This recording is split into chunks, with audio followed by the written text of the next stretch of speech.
Goku, and go on from Dragon Ball Z. And you're listening to the Monsters with Attitude podcast. Like, comment, and subscribe. And as always, embrace the attitude! Yeah!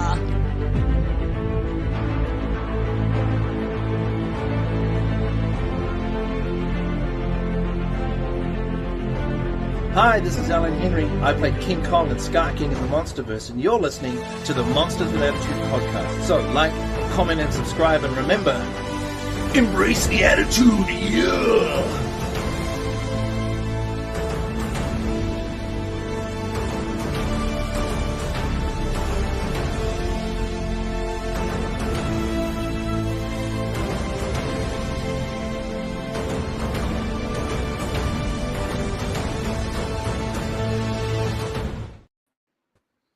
What's going on, listeners with attitude? As always, I am your host, Joe, the one who is married to Kaiju, and I am back with my brother from another mother, the bearded Kaiju himself, the man who wishes he was me, Eric Stoltz. How are you, buddy? I'm doing good, man. I'm doing good. I'm excited to continue this series of G-Fest dealer spotlights, and with another, I think, honestly, one of the staples, I think, for G-Fest for a very long time for dealer-wise here, and it's going to be exciting, and it's an honor to talk to her. So definitely, I agree. She is, in my opinion, the staple. Her and her husband Tom founded a company called Clawmark, and they've been there since my very first G-Fest 24 years ago, which is crazy to think about. I refer to Diane as she's the first lady of Godzilla, so she's she's amazing, and I'm so excited to talk to her. So without further ado, let's bring her on. absolutely. Diane, Nick, welcome, guys. Thank you. How are you guys? Oh, we're great. Enjoying the Texas heat, you know. I was just gonna say, I'm surprised you guys aren't like covered in sweat. I've heard that it's one of our co-hosts, Adrian. He lives in Texas, and he says the heat's been unbearable.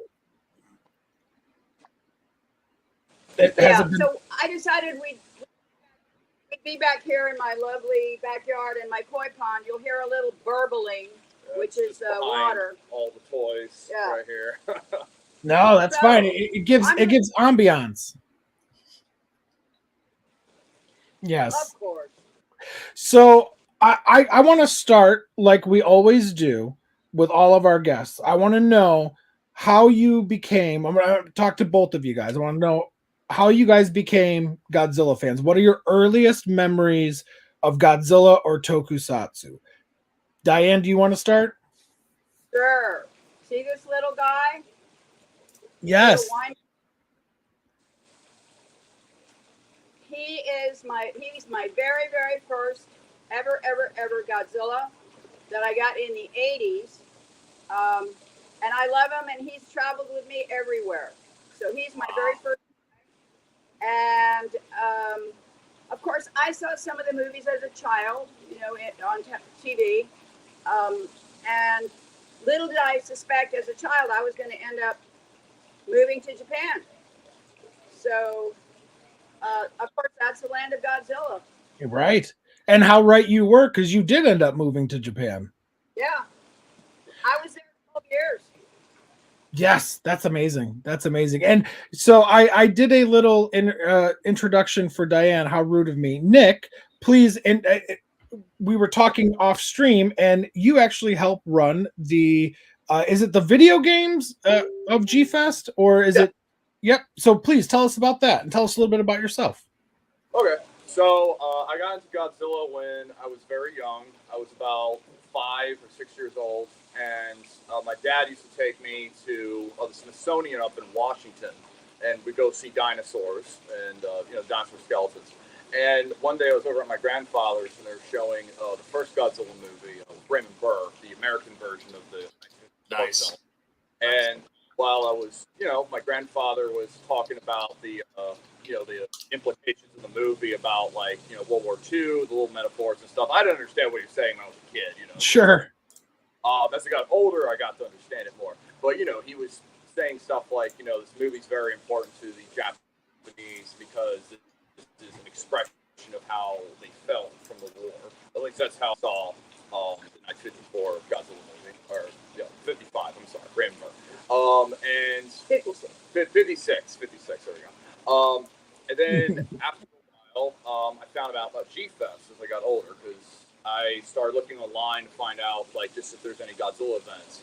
And I went to my first one in 2010, and I got to meet Kira Takarada, who played Ogata, the main character in the first Godzilla movie, and a couple other people. And then I started meeting some of the staff of G-Fest, like J.D. Lee's, it's Michael McCants, who runs the video game room.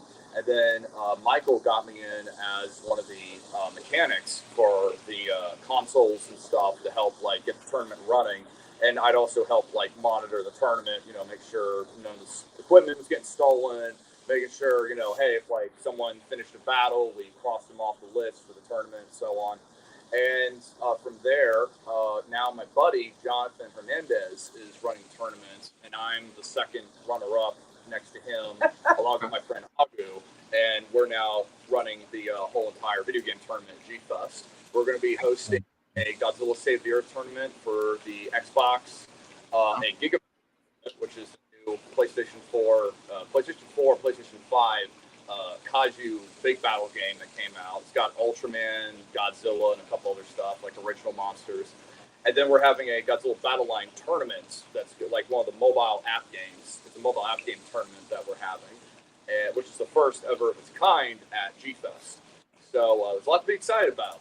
And I'm glad to be part of G-Fest and also helping Diane here, who I also met through G-Fest.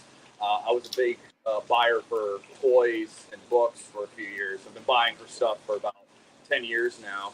And, she invited me to come down and help her, like, get things ready for G-Fest. And I said, sure, because, I always wanted to learn more about Clawmark Toys and also to learn more about Japanese culture as well.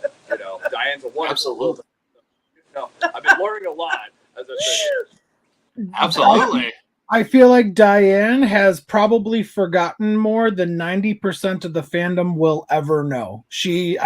When I was a kid, when I was younger, I would go up to her and Tom and I would ask questions, and there wouldn't even be like a second hesitation. It would be like, oh, it's, this released this year and done by this person, and this is the price range you should pay for it. I'm like, okay, thanks. Like, amazing. Well, amazing. I've always loved to, help educate folks and talk about my experiences in Japan and talk about the different types of toys and items and posters and books and things that are available. And it's always been a great joy to me. And of course, some of you know my husband Tom died about 9 years ago. But, I'm soldiering on, and Clawmark Toys is still doing it. Yep. Yes, Absolutely. yes, you are. So, real quick before we get into the history of Clawmark, Nick, what's your favorite Godzilla movie? Ooh, what's a tough one? One of the ones that really strikes me as a kid was Godzilla 2000. Oh. So I was fortunate enough to see it in the theater when it came out, and it was so interesting to me because the whole movie gets into about, the immortality of, like, trying to cheat death, like, with Godzilla's DNA, humankind thinking about civilization, like, maybe with modern civilization comes to an end. And then that also relates to the antagonist of the movie, who's, an alien that wants Godzilla's power to become, like, an immortal being to control the Earth and stuff, and it wants, Godzilla's DNA to do that. And the whole thing backfires on the alien. A lot of people don't know this. A lot of people don't know this, but in Japan, in a lot of press books, it mentions Millennium. That's the alien that becomes Orga. The DNA wasn't supposed to turn it into Orga. It was supposed to just have Godzilla's self-regeneration, like, make it immortal, basically. But the Godzilla's DNA is wrong for it to control, and it backfires and mutates it into Orga. And Shinoda in the movie has the same desires Orga does in the movie, believe it or not, because he wants to use Godzilla's DNA to help cure people of illness and disease. And he's like, oh my God, we'd become like gods if we had Godzilla's power. And Orga does the same thing in the movie, but it backfires on him. And I thought that's interesting because the human character sees through the enemy Kaju, the antagonist of the movie, that his dreams could never be possible because Orga does it and the whole thing blows up in its face. So I always thought that stuck out to me as a guy of, like, you know, just seeing that Godzilla movie. It's always pretty home to me. I love it. I love that. Awesome. Yeah. Diane, what about you? What's your favorite Godzilla film? Whoa. Okay. Also, a bit hard. Let's go around here. I really love, of course, the first one, the 1954 Godzilla. It's such a powerful movie, and in black and white, I think it was very striking. And I guess I'll never forget seeing Godzilla's, I don't know, his eyes, you know, and they just, this glow, this nuclear glow. And of course, the implications of what was happening in Japan are there in that movie and what happened to Japan. But I'll have to say, -1, woo! I mean, that is an amazing movie. Yes. I was so impressed with just about everything in that movie. The recreations of Tokyo, a little bit during the war and then after the war, are so authentic. I mean, somebody did their research because although I was not there, thank God, I've done a lot of research on the history of Japan, you know, living there, and I just was so impressed. And all the actors, oh my gosh, and the story and the directors. I mean, the only thing that I have to say I wish was that I do wish that there was still some suit acting. Yeah. In the movie. Yeah. But, you know, hey, it's an incredible movie. And then the other one that I love is somewhat controversial. I do love Godzilla versus Hedorah. I've always loved that one. And I do love Godzilla versus Megaguirus. I was in Tokyo at the time that premiered, the Megaguirus, and it was just such an incredible experience to be there. And so many of the buildings that were in the movie, I had been there a number of times or seen them, and you know, and there's also to me satire in that Megaguirus movie. There's a kind of a satire of the, I would say a little bit of the kawaii culture, a little bit of that, which some people got, some people didn't get, but I found that I found that amusing. So there's 4 of them there. I love them. I love it. You know, it's got to have a different perspective on you, considering, like you said, you've actually been to these buildings or lived in these towns or traveled through these towns. Like it's, it'd be like me watching Godzilla stomp through Chicago or something. You know, that's interesting. Yeah, absolutely. Yeah. I tell you what, I went to Japan. I had a job offer in 1996, and so I went to Japan. Very excited about it. However, the job I went there for, I hated. I went there to be a counselor for the Navy Family Service Center, and that's where I met Tom. Tom was about to retire from the Navy, and this was in Sasebo, which is on the southern island, Kyushu. And it was an amazing experience because, of course, to be in Japan at that time, as far as collecting toys, of course, there were Bandais, but there weren't so many of the, you know, independent, I guess I call them, you know, the Sofubi makers like M1 and Marmot, Akamatsu. They pretty much got started, I would say, 97, you know, 96, 97, 98. So that was really exciting. But one of the things that I always found funny is whenever I would come back to the States, people would ask me, they'd say, oh yeah, so I'm going to, you know, fly to Malaysia and I'm going to stop in Tokyo for maybe like 2 hours. And can I find some Godzilla? I said, no, it takes almost 2 hours to, get into Tokyo from the airport. So it's not going to happen. And the other thing was, truthfully, in 96, 97, 98, and even into some of the 2000s, a lot of people assume, okay, it's the land of Godzilla. So you go walking down the street in Tokyo or in Osaka, you'll find Godzilla. Well, that's not necessarily true in those days. Because in those days, I tell you what, sometimes tracking down Godzilla collectibles, it was tracking them down. It was like a hunt. And it was so exciting. But sometimes we'd have to go like up to the 5th floor, walk up of this building in Osaka to find this teeny tiny store, where there was another Godzilla nerd or a kaiju nerd, selling Godzilla stuff and other things, kaiju things. So, I mean, that was pretty exciting. And, that was about the time that eBay kind of started. And so I did very first start selling on eBay. However, I got off of there. I'm just going to get the extra power bank so we don't lose you guys. Just be right back. Sure. Okay. Technical difficulties. So anyway, I was the one that came up with the idea for Clawmark Toys.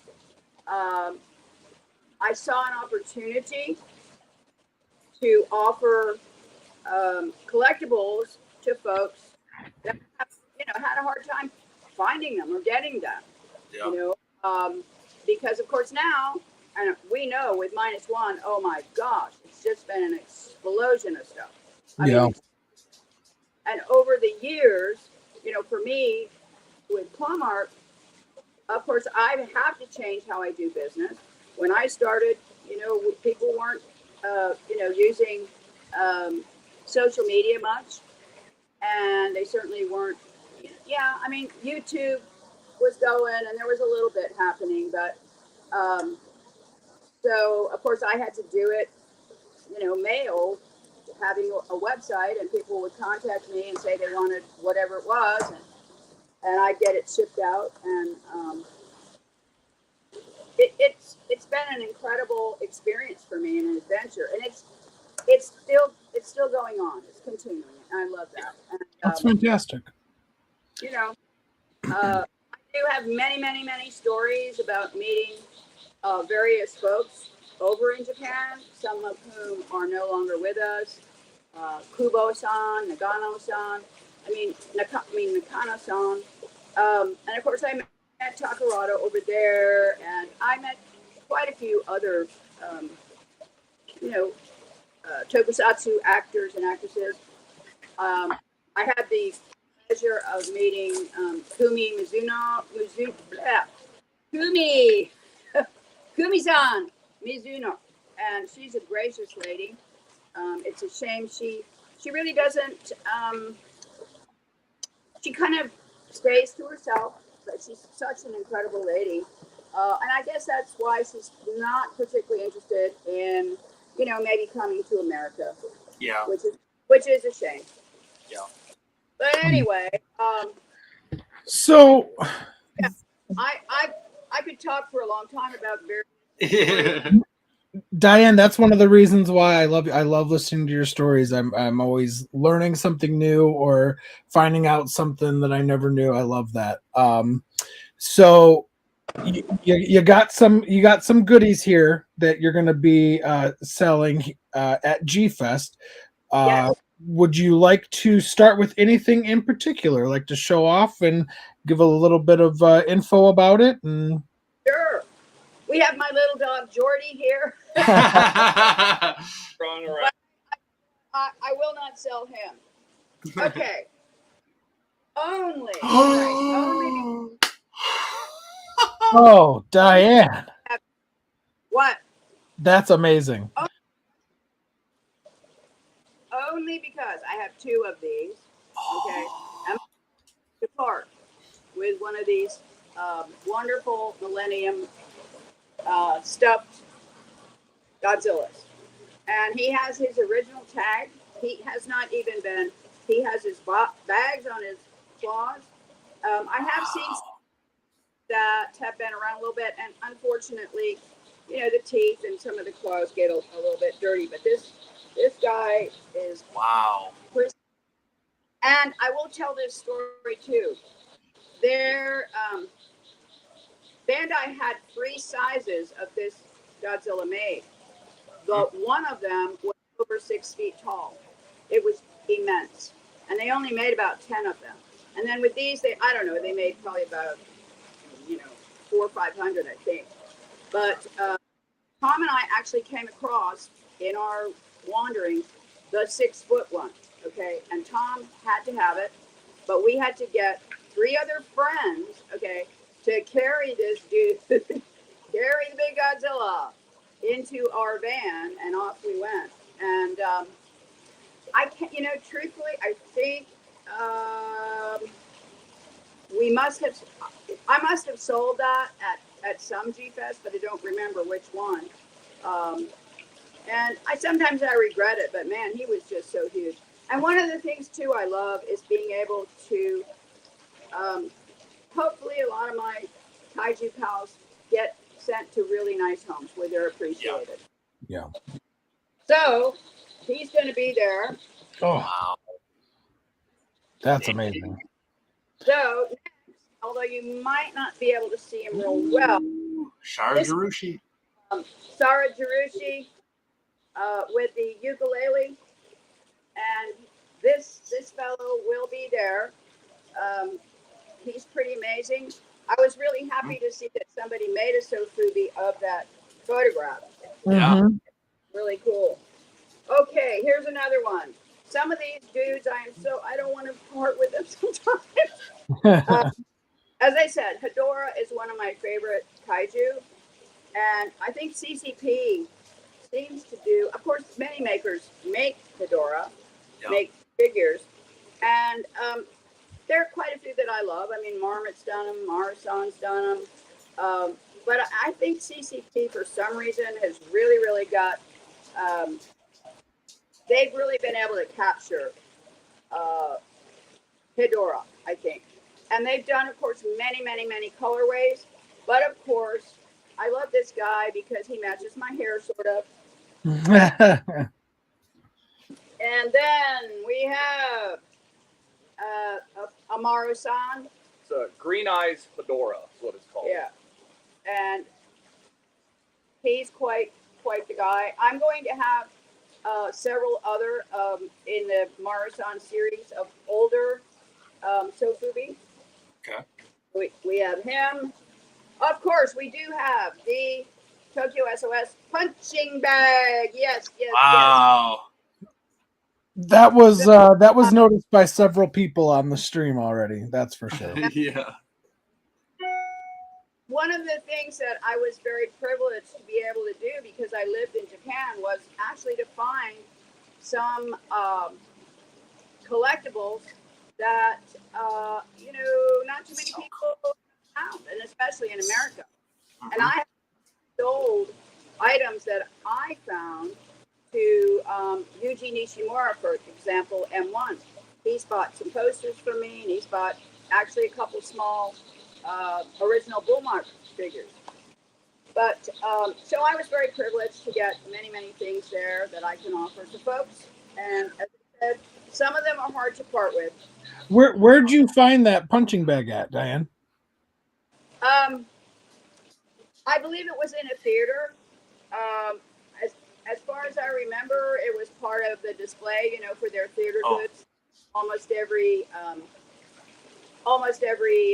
movie theater, not all of them, but almost every movie theater sells goods. Of course, not just for kaiju movies, but for almost any movie. Even for American movies, they'll usually have some theater goods available. But anyway, I think that's where I got them.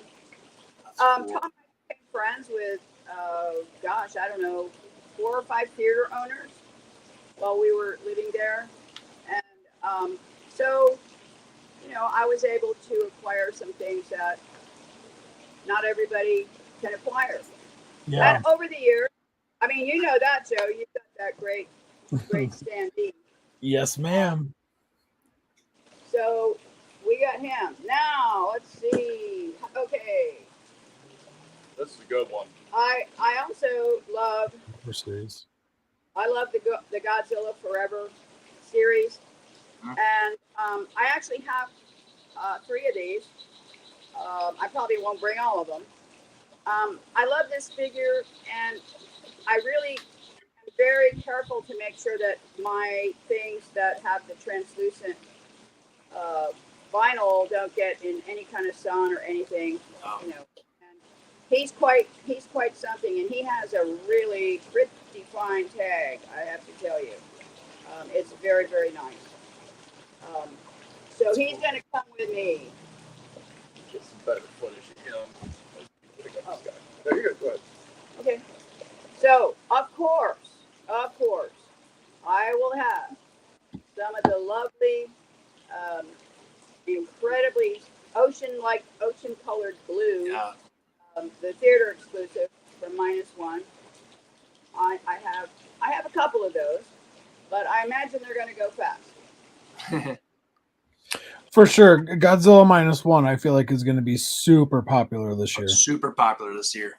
Oh yeah, but you know what's interesting too is this is the anniversary of a number of movies. Of course, we have Final Wars. You know, we have Final Wars, and we also had Godzilla versus Space Godzilla.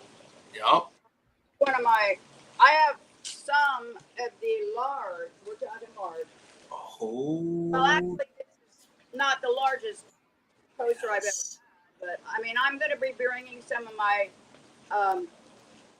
the larger posters, the B sizes, and you know, I've got a lot. Everybody knows I haven't, and my posters are authentic theater posters. Okay, they're not reproductions, and they are. Every single one in my collection is one that I personally found. Okay, so they are authentic guys. So I'll be bringing some of my large ones, and of course all my others that are in my portfolio. I'll be bringing some of those. So Diane, are you going to have? Come to me. Are you going to have any of the -1s posters? I have a small number, and these are the real deal. Okay, these are authentic. These are not, you know, because unfortunately there's a lot of people taking, you know, getting photos of them and making them. Yep. And I'm sure some of that's going to possibly be available, but I think about 8 of them. Okay.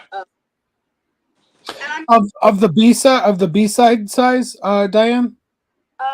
DVD, I think so. Yeah. Okay. I also will be giving out to people. I have the Chirashi, the small flyer, you know, for -1. I've got a lot of those, and I'll be giving some out to folks. So especially kids, you know. I'm really happy that there's so many, you know, younger fans that come, and I like to be able to have stuff for them too. Yeah. So let's move on. How about Canagon down there? Go. This guy's really cool. He's got a lot of glitter on him.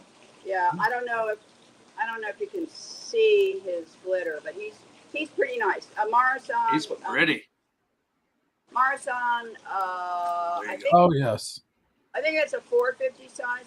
Yep. I will love Canagon, and I'm going to assume that a lot of people know how he got his name, and he got his name, of course, because he eats money. He eats coin, and Kane is in Japanese coins, money. It's one of the words for money. So that's how he became Kanagon. And I like him. And I do have 2 of these, but I'm keeping 1. So and then we have show me the all right. So this is a 2023 Marasan, but this was signed by Tsutamo Kitagawa. Oh, that's awesome. He's the last, living he's one of the really prominent suit actors, you know, that's left. And it's so sad we lost Satsuma-san. Yes. Us on both finding out we lost him. Right. We both got to meet him. Yep. Diane, I am definitely interested in that Godzilla 2000. Okie dokie. I'll be talking to you. Okay. And the punching bag, and the posters, and the Ooh, right. yes. So then we've got here the Medicom glow in the dark skeleton, 2023. I like that. Yeah, there we go. Thanks, Nick. Thanks, Nick. I love that. Nick, I have the normal one, and I kind of want the glow. I like the glow. You're doing a fantastic Vanna White. Yeah, Vanna White. So, I'm very fond of that figure too, but he can go to a new home, I hope. Yeah, and he's based off of the original skeleton prop from the first movie. That's why the spine is smaller. Yeah, that's amazing. I love that. Skeleton prop. And next, Cool. what we got? Oh, okay. Well, we have another glowy. This is the big one. So, the giant Giga Pink Fedora. Yeah, this guy is. Let me show him off too. So he glows in the dark, and he has pink highlights on his back and on his tail and up on the upper part of his head. But he glows in the dark green. You leave him out in sunlight or you have a UV light, he glows like this really bright lime green. Yeah. Beautiful. He's quite something. If you want a big, wonderful glow-in-the-dark guy, he might be the one for you. Mm-hmm. So that's Gigabrain. Really got him on the brain. Okay, the brain. And of course, let's have Barugan. Yeah, you got to tell him about this thing, because this was a surprise It's a big Barugan. Yeah, I've been eyeballing that. Okay, Yeah. so this is a Marmot garage kit, or it's a kit. It's a so it is not articulated in any way. It was. I did not. I'm a modeler for this. Let me put it that way. It was a Japanese person, and I loved getting this because, of course, Rie Ota is coming to G-Fest, and she is such an amazing woman, and I wanted to honor her with, I've got quite a few Baragon items. So if you're looking for some things that maybe you want her to sign, come on over. I got them. Baragon. We're actually hosting the Rie Ota panel at G-Fest. So it's myself, Diane, and my friend Daniel will be interviewing her at the panel. Fantastic. Right on. Very nice. Do you guys have a day and time for that? You want to tell everybody? Yes. It'll be at Saturday at 12. Noon. Saturday at noon, the panel with Rie Ota, hosted by Nick. We will be there. Yes, okay. Nice. Nick, and you'll be there as well, Diane? Oh, yeah. Okay. Nick and Diane will be there interviewing Rie Ota. That's noon, everybody, on Saturday. Yes. Perfect. And come see her. A wonderful woman. And she is. Most of you know she is the first woman to be in the Godzilla franchise as a suit actor. Nope. And she brought so much to the movie GMK, I think. Oh, absolutely. Oh yeah. I think the GMK Baragon is my favorite Baragon. Yes. Me too. I think everybody's seen the video. It's gone viral. They're going, wow. Oh Yeah. She will be recreating that. Yeah. You want to tell them about the necklace she's wearing on the ads? Oh, yes. Yeah, that'd be a good one. Oh, I wish I'd put that on. No, it's fine. We're going to wear it at the interview. Yeah, Nick designed and produced these amazing soft vinyl, I guess, or is it plastic? It's plastic. It's like it's the head of Baragon, and it's about this big. And It's very, very, very distinct. It's lovely. It's distinctive, and we'll have some of those. Well, we'll be wearing so them. Ray, yeah, we'll be wearing them. The thing, but the necklace Rayota's wearing in all the G Fest promotional photos where she's doing this, that's my necklace. That's his necklace. Her. Yeah, that was at Cool. That was at All Monsters Attack 2. Yeah. And she got so excited. She was like, "Oh my, like, oh, thank you so much." And then she wore it. We got her photo together, and then they took some photos of her wearing the necklace, doing this, and then those became the G Fest photos you've been seeing on social media. Going, Cool. Yeah. I love that. Very cool. I will say this too. Nick and I went to the licensing expo that was recently held in Las Vegas.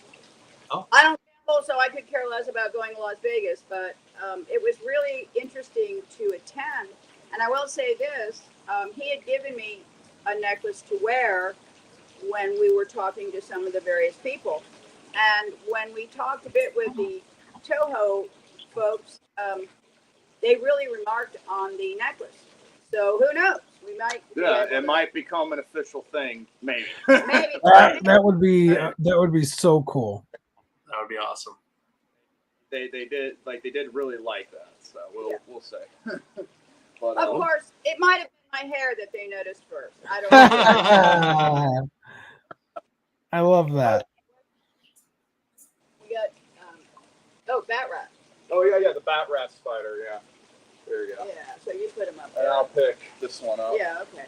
Okay. So I have Jim Cirinella along with M1 some years ago, 1999, decided to collaborate and make some of the monsters from the Angry Red Planet, which of course is not a good movie, but there's amazing monsters in it. And over the years, they've done several different colorways. In fact, many. And I've got about maybe 6 or 7 of the colorways. Plus, I have an original that came out, the 1999 one. Most of these were done in the early 2000s. Yeah. So I'm going to have quite a few of the Bat Rat spiders there. Cool. And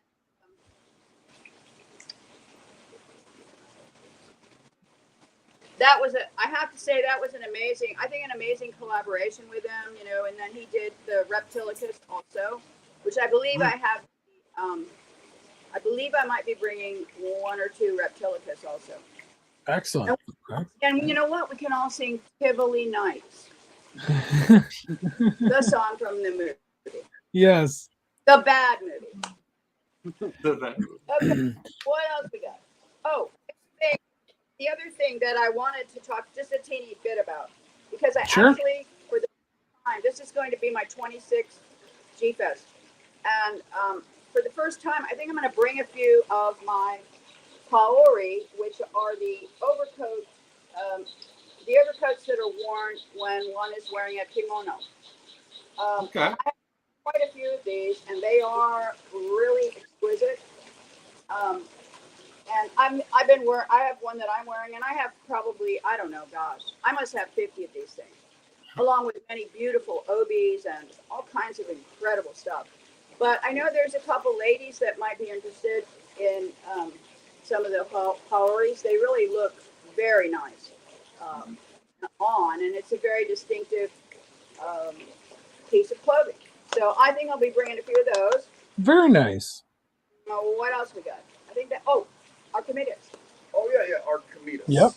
Archimedes. So here is, this figure was, the concept art was done and the execution was done by Nick. And I will have maybe how many? 6 of them. 6. And it glows in the dark, but what's amazing about it to me is it glows in the dark. My favorite color, blue. Yep. And Oh, very cool. it's a very distinctive blue. It's really lovely. So we'll have that too. So, you know. Give us the backstories on Archimedes, Nick. Where did the idea come from? How'd you do it? Yeah. Oh, sure. So, in college, it was an idea between me and my friend, Daniel.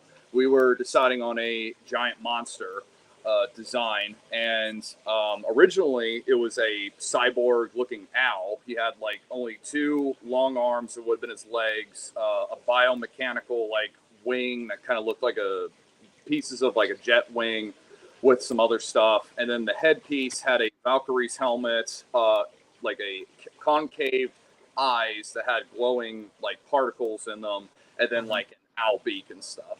We chose an owl because we noticed there wasn't a lot of owl kaiju. Like there's been like, every other kind of bird almost out there, but we were thinking about owls and was like, hey, like we haven't seen an owl before, really, like something that looks like an owl, really. So we decided to try that, and we went with something that was kind of like biomechanical organic, just to make it a little interesting. That was inspired by some earlier Ultraman monsters that were kind of like both organic looking, but they looked cyborgish, like Tyrant, for example. You remember who Tyrant is? Yeah. But he looks organic too. And then that turned into, okay, we're going to make him just straight organic. We're going to slim down the design. And then I decided, after looking at some of the Bandais that I've had growing up, I was figuring out, okay, like I need to make the legs more bulky. I need to get rid of all the weird mechanical stuff because that'd be too hard to make into a figure. And I kept the Valkyrie helmet shape, and then I added a sakura flower petal on the top of it.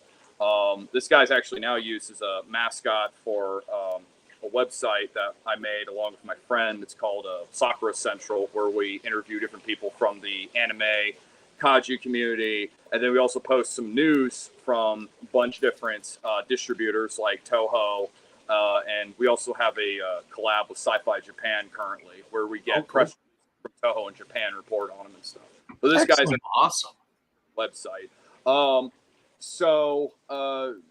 Eventually I was trying to figure out how do I make this into a vinyl, and then I decided to find a third-party route to make it. They made it, and then they, put it together for me. It was, thankfully, the price wasn't too bad. And from there, I airbrushed it myself. As you can see, the pink highlights, I just took like a little air gun. It's Olympus. It was Olympus airbrush. And then I did pink on the arms, on the legs, on the toes, and then I did blue on the front. The idea for his color scheme came from actually ice cream. I don't know if you ever heard of Baskin Robbins ice cream. Yeah. Okay. I figure probably everybody has, but some people. So there's the ice cream that they have during the summer. It's called Splish Splash. It's one of my favorites. It's like blue raspberry, vanilla, and lemon mixed together. And it's this really bright white and this blue, like it's the same kind of blue. And I was looking at all the different kaiju, and I noticed there's not a lot of blue and white together. Like there's not a lot of blue and just white kaiju. And then I decided to add like this sakura flower pink to make it more like the elegance of Japan, and to make it as a highlight to balance the colors out. So the blue and white was very mellow, so I had to pick like another color to make it more balanced, so I chose pink. And then for his eyes, I made them green to represent the forests of Japan. So I chose like a sage green for his eyes to make them more piercing so they stand out well. Yeah. Excellent. Awesome. Excellent. I have a story of very, and you said you'll have 6 of them available at G-Fest? Yes. Yes, he'll be available at G-Fest. He'll be available on our toy table, and we may have a couple of them downstairs as well. So, all right. We had a question here in the live chat that I wanted to ask you, Nick. Jordan was asking, how do you register for the video game tournament? There'll be a sign up downstairs. We will have there'll be a table you will go to, and then you just go put your name down and what tournament you want to enter, and then after that we place you randomly against someone else, and then the tournament should be at 12. Friday we're doing the kids tournament, and then we're having another one at 12 at Saturday. My friend John is going to be handling the stuff of the tournament at 12. I'll be down there after Rayota's interview, after we do that. Because she'll go back to her table at Clawmark, and then I'll go back downstairs. But for the first hour Saturday at 12, I won't be there because I'll be doing the Rayota panel. But yeah, so you go downstairs Saturday for the adult tournaments, and there should be signs there. Yeah, and there'll be a sign up booth. Yeah. Perfect. Awesome. Okay, Jordan responded. He said, "Awesome! I can't wait." Sounds like he's going to get involved in it. Nick, since we're on the topic of the video game activities at G-Fest, is there anything else you want to tell anybody, or anything else you would like to plug pertaining to that? Oh, well, it's going to be a blast. I'm going to try and have 2 Xboxes that have Biolante unlocked in them. We're not really using Biolante for the tournament. It's just 2 Xboxes that'll just be like free play, if that makes sense. So we managed to hack out Biolante out of the Godzilla Save the Earth Xbox version, thanks to Super Godzilla Gaming that helped us, the YouTuber. And she's playable. I mean, she does work, but the reason we're not using her in the tournament is because when they made her in the game, they didn't balance her attacks. So we had a problem one time where people were using her in the tournament, and like her attacks do so much damage that it knocks everything down. Like Mecha King Ghidorah, for example. Like Biolante's little tentacle whip attack she has in the game, it kills Mecha King Ghidorah after like 6 hits. Which seems a bit unfair if you ask me. And her health is ridiculous. Like, I mean, it takes forever to kill.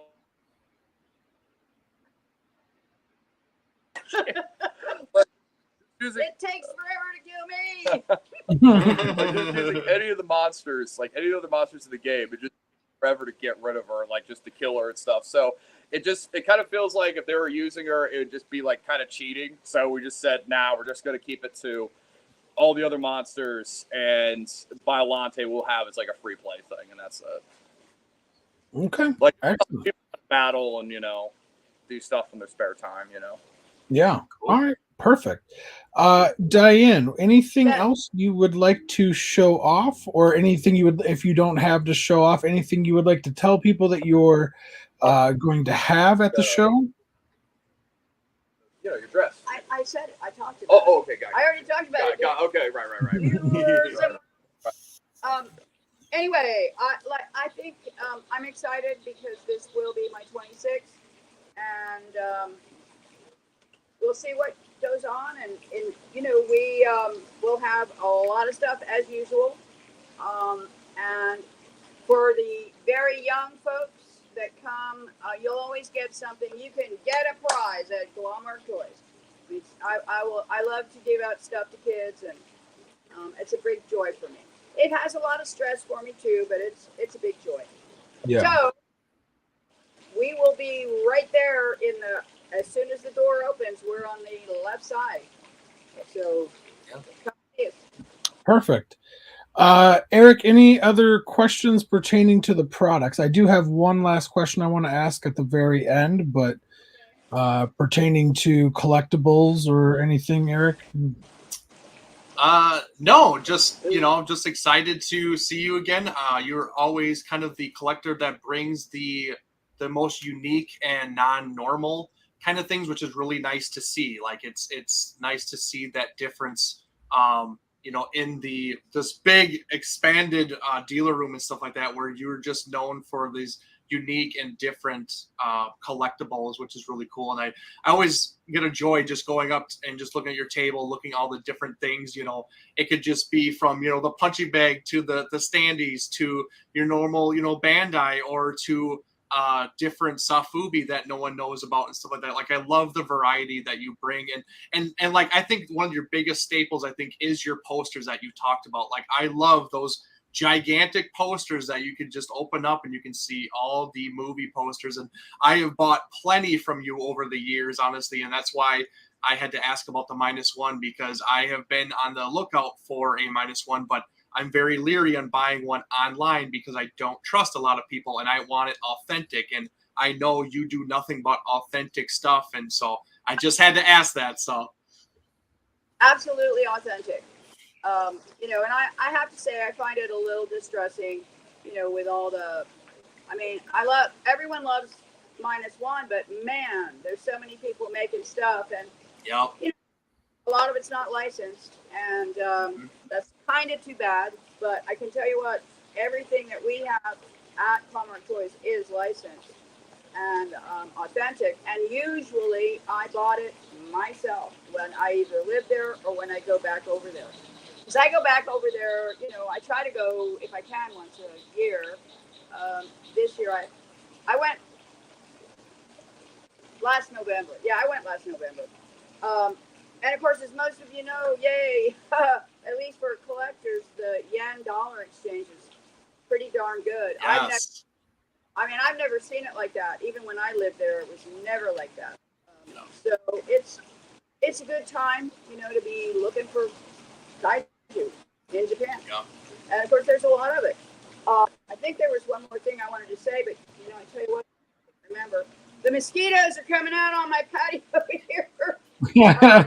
Well, then we won't take very much longer of your time. First, thank you so much. I appreciate the time, and Diane, ever since I was a kid, I've told you the story every year that we talk. You and Tom were my very first purchase at my very first Godzilla Fest. I will always remember the kindness and generosity that you and him both showed to me when I was a young, obnoxious kid, and even now, even now when I'm a loud, obnoxious adult, you are still so kind to me, and I appreciate that. I thank you for your time, Nick. Thank you. It was a pleasure to Yes. to meet you, and Pleasure I meeting look you. forward to seeing you at G Fest. Last question, I promise. What are your thoughts? -1 Monsterverse. There's a big discussion in the fandom. Is it okay to like both? Is the Monsterverse shit? What are your opinions? Man, I'm not going to say it was shit, but I mean, in all honesty, I was rather disappointed. I thought it was really more of a Kong movie. You know, I think there's a strong presence there. And of course, after -1, it's very, very difficult to kind of even compete with that one. But you know what? It has its nice things about it. You know, I like some of it, and I enjoyed going to see it. But I probably won't, you know, get into watching it a lot. Whereas -1, I love watching -1. Yeah. Incredible movie. And even the one, you know, the one that really impressed me was the one that was the black and white, you know, the no color. Yeah. Because in that one, I was able to see quite a few more details of just the whole film. It was really something. So I enjoyed that. But hey, you know what?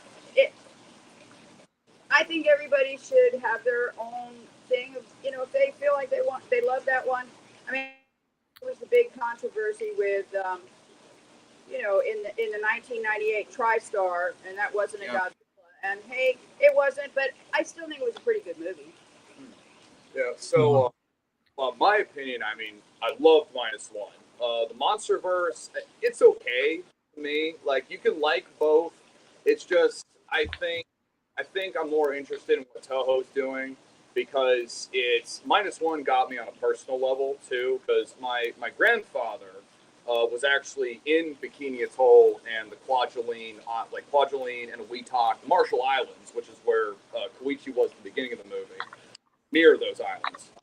My grandfather was there in World War II during all of that, and the survivors' guilt that Koichi goes through in the movie, my grandfather also felt when he came back from the war in America.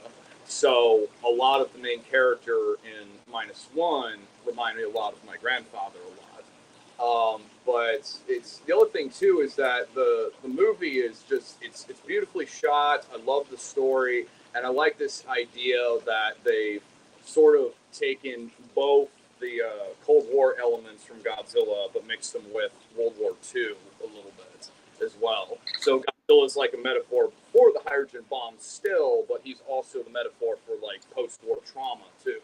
Chris Koichi's got this journey where he's trying to, defeat Godzilla so he can put the war behind him and move on with his life, And then, you have the struggle of that, which was not talked about very often.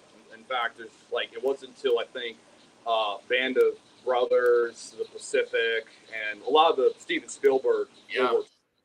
It wasn't until those came out that a lot of these guys, both Japan and America, started talking about what they went through and the effect that had when they got back after the war was over.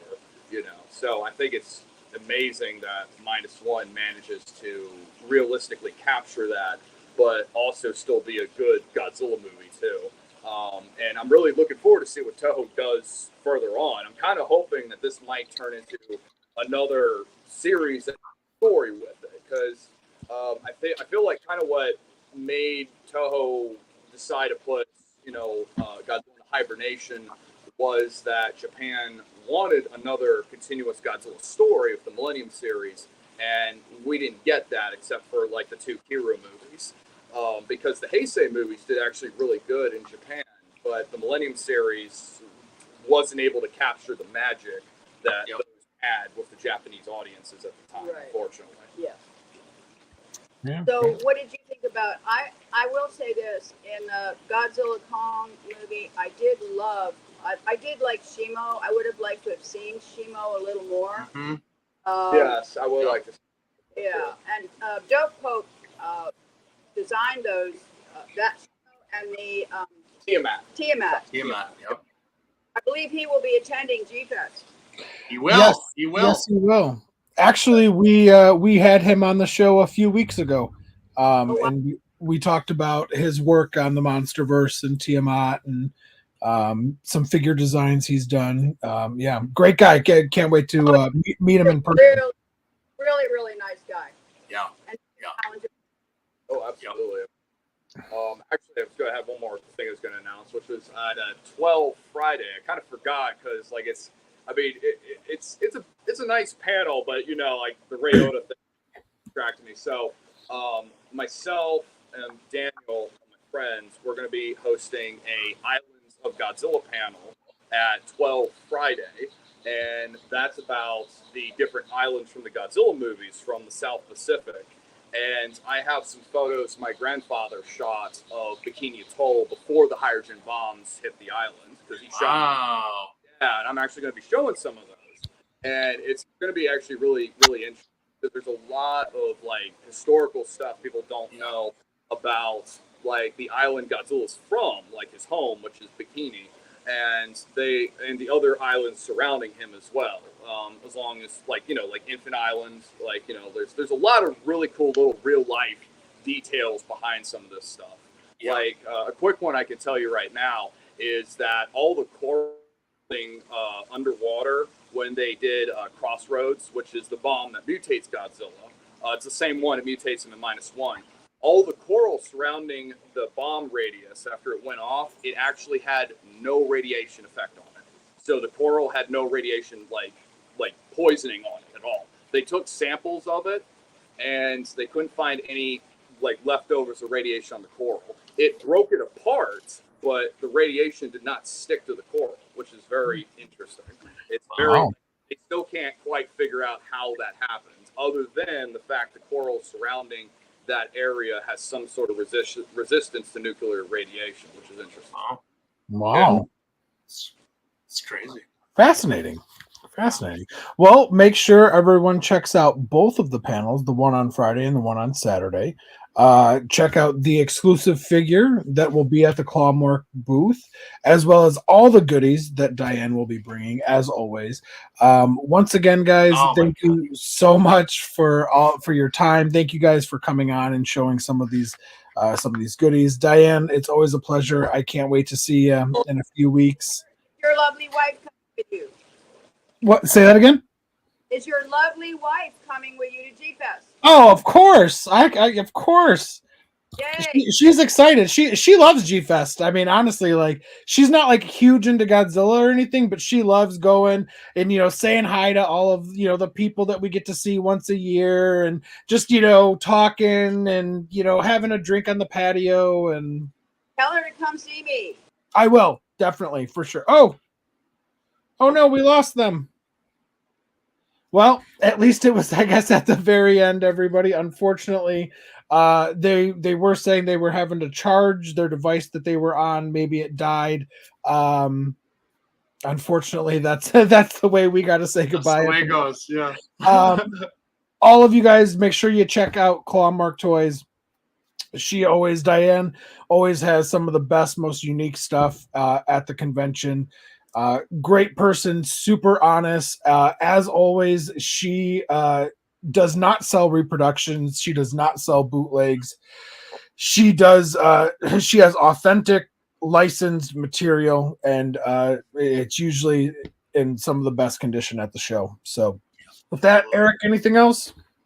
No, and also, if you aren't able to go to G Fest, obviously you can check out their website, clawmarktoys.com/shop, and you can check out stuff that probably they don't sell or stuff like that. So I would say give them some time to restock the website and everything, because I know a lot of these people that have websites, they bring a lot of their merchandise to the convention and they bring it back and then they put it back on. So but future reference, do that.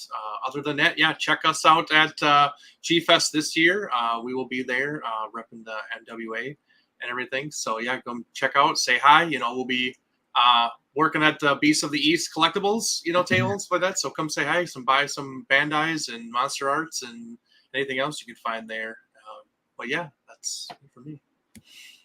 That's all I got too. So, all right, with that, I'm going to take us home. Thank you guys, as always, for tuning in. Thank you guys for all the love and support. We truly appreciate it. As always, follow us, like us, comment on all of our social medias. You can see the ticker tape going below. Find us, comment, like, subscribe, all that fun stuff. And until next time, Eric, what do we always have to do? Embrace the attitude? Embrace the attitude. Embrace the attitude. All right, bye, everybody.